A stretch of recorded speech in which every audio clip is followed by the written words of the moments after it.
Siapa sangka 7 pemain yang dieluh-eluhkan fans Malaysia justru terseret skandal besar. FIFA pada beberapa waktu sebelumnya menemukan dokumen naturalisasi pemain Malaysia yang dipalsukan. Akibatnya, PAM atau Federasi Sepak Bola Malaysia didenda berupa uang sebesar sekitar 7,3 miliar rupiah. Dan ketujuh pemain tersebut juga dilarang bermain 1 tahun penuh oleh FIFA dalam olahraga sepak bola.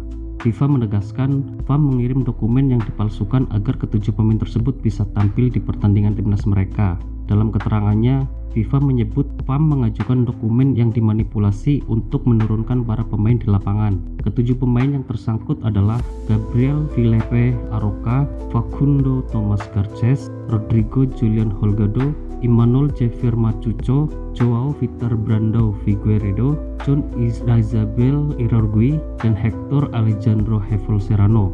Mereka semua baru saja memainkan laga dengan skor 4-0 melawan Vietnam.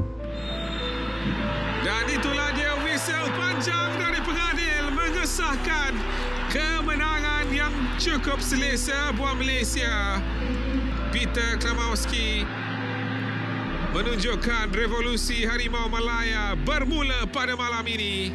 Kemenangan yang sememangnya penting buat Malaysia dalam misi untuk ke Arab Saudi bagi saingan Piala Asia 2027.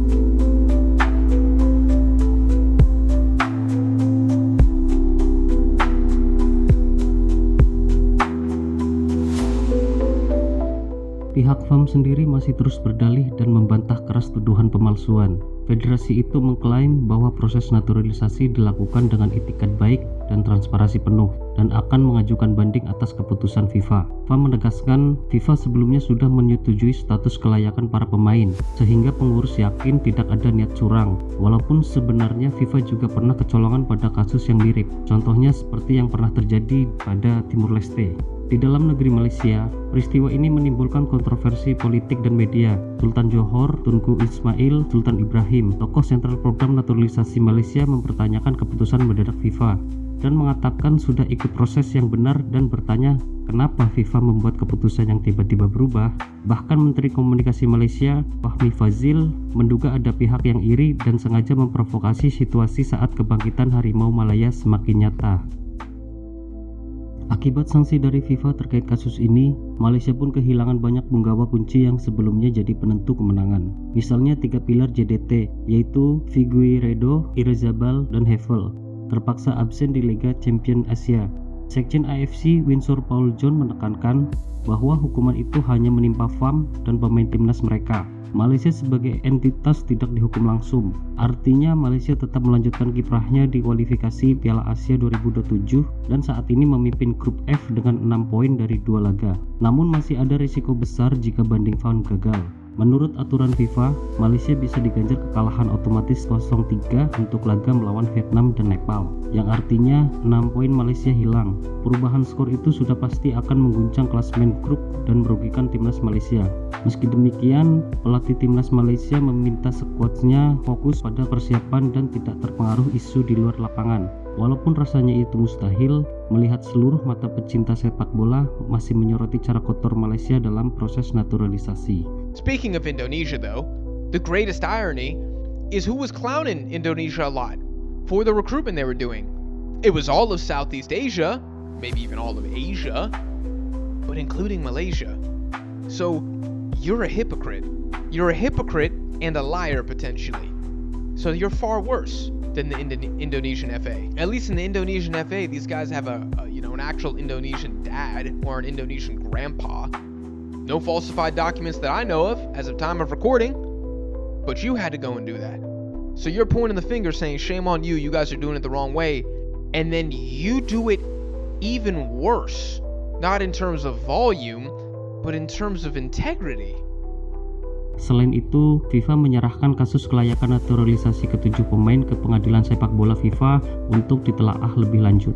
FAM dan pemain diberi kesempatan untuk meminta penjelasan resmi dan mengajukan banding ke komite banding FIFA atau bahkan ke CAS jika perlu. Hingga kini belum ada tanggapan resmi lebih lanjut dari FIFA selain pengumuman sanksi tersebut.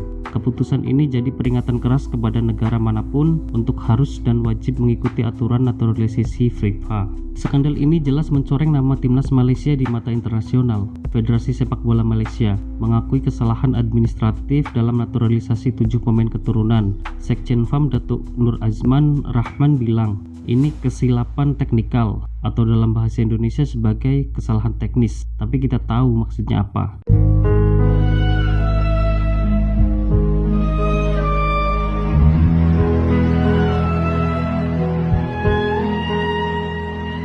Meski begitu, FAM menegaskan ketujuh pemain itu tetap warga negara Malaysia yang sah.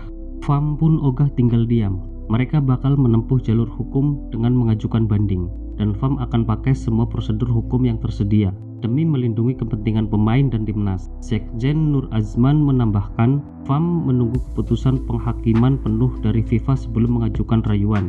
Intinya, FAM bersikap kooperatif tapi juga defensif. Ketua Federasi Sepak Bola Vietnam juga sempat angkat bicara tentang kekalahan 0-4 tersebut. Ia mengaku sangat terpukul dengan hasil itu, tapi secara keseluruhan, pernyataan VFF baik di situs resmi maupun pernyataan pejabatnya menegaskan dukungan atas keputusan FIFA menindak Malaysia.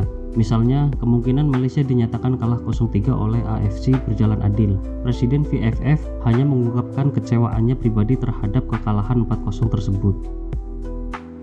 Di saat pihak Vietnam sendiri yang paling merasa dirugikan atas kecurangan yang dilakukan oleh Malaysia cukup kalem dalam menyikapi ini semua. Indonesia malah kembali diseret-seret oleh Malaysia dalam kasus ini. Tudingan kalau Indonesia terlibat, dan ada juga tudingan bahwa Indonesia dalang dibalik semua kasus ini. Itu semua terlontar dari postingan petinggi sepak bola Malaysia yang memberikan isyarat tersirat. Tapi kita tahu, mereka sedang cari kambing hitam karena sedang kelabakan dan hanya cari-cari alasan. Astaga, dini hari dapat berita kocak begini boy. Karena pasalnya Malaysia resmi dijatuhi hukuman oleh FIFA karena pemalsuan dokumen. Sudah terbiasa terjadi tante. Kok bisa ini terjadi boy? Ini level negara bukan tarkam loh. Berita ini datang langsung dari FIFA boy. Bukan AFC, bukan FA Malaysia, tapi dari FIFA langsung memberikan sanksi kepada FA Malaysia dan 7 pemain. Ini untuk nama-nama pemainnya boy. Gue sih jujur kagak tahu nama-nama pemain ini kecuali si Facundo Garces karena doi main di La Liga. Kayaknya ini pertama kalinya juga gue ngebahas tentang Malaysia boy. Gak pernah-pernahnya gue mau nyenggol Malaysia karena lebih seru nyenggol-nyenggol Liga Kangkung ya boy. Intinya di sini Malaysia melanggar pasal kedua-dua Kode Disiplin FIFA terkait dengan pemalsuan dokumen. Atas pelanggaran tersebut, FAM diwajibkan membayar denda sebesar 7,3 M. Dan untuk 7 nama ini, itu nggak boleh berkecimpung di dunia sepak bola. Semua jenis kegiatannya selama 12 bulan. Gue sih nggak tahu ini berlaku di Malaysia doang. Apa mereka boleh main di liga lain gitu? Harusnya sih nggak boleh Nikmatin tuh sono cari tuh Konami Cup tuh yang terselenggara tuh. Nggak, di sini tuh gue pengen bertanya nih. Kok bisa level negara terjadi kayak begini boy? Apakah sebenarnya pemain-pemain ini tuh nggak eligible untuk bela Malaysia secara garis keturunan, tapi dipaksakan? Gue sih nggak paham jujur nih. Udah berasa tarkam segame 150.000 bos. Bisa ada pemalsuan dokumen begini. Gue sih berharap Indonesia jangan sampai kena begini-begini lah Semoga kita udah ketawa-ketawa begini tiba-tiba suatu saat Indonesia kena. Kan kocak juga boy. Klik tombol subscribe ya teman-teman. Bantu kami menembus 1000 subscriber ya pecinta sepak bola Indonesia. Dan jangan lupa berikan pendapat kalian di kolom komentar terkait kasus besar yang menimpa tetangga kita Malaysia. Kalau sempet, salah satu dari mimin kita pasti akan respon satu persatu. Terakhir, terima kasih semuanya. Sampai jumpa di video berikutnya.